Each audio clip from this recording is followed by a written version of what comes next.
A heaping pile of chickpeas. That's what you need to start off with for this recipe. So I boiled my chickpeas and they are sitting there hot. And those are all the spices I'm going to use. That's the buffalo sauce. I have breadcrumbs and just black pepper, paprika, and garlic powder. So I crushed it up, and you see there's still some pieces of chickpeas in there, some whole pieces. I just figured I'd just crush it up more and more as I went along. But I put my spices in there, put the buffalo sauce in there. Is it starting to look like a spicy chicken, ordeal? Like that you get from the Wendy's or the Popeyes? So I added the breadcrumbs, and you see now it looks like a paste. So it's time to mold it.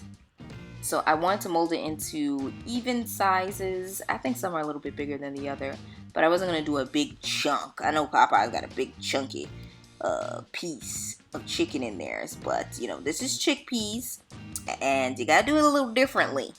So if I did it thick, it would have been weird. So I put it in the oven 400 degrees for 35 minutes. Got that crisp on the outside. That's the way I wanted it. And I'm tapping on it, make sure it has that little crunch. That's what we want. We have a crunch, and then it's gonna be soft on the inside. So I finished with that, and I think they look good. I do not have brioche buns like Popeyes does. I have those whole wheat buns right there. So I used the whole wheat buns, and I toasted them. Just so when you bite into it, it's not all, mushy. It is beans, by the way, of course. Cut me some slack.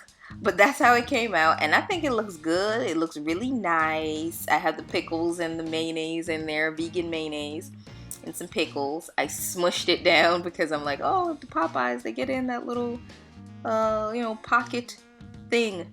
Y'all know the thing they selling it to people in. A pouch. So I smushed it down, and it was really good. The flavor of the quote unquote chicken patty was amazing. That's the important part. The flavor.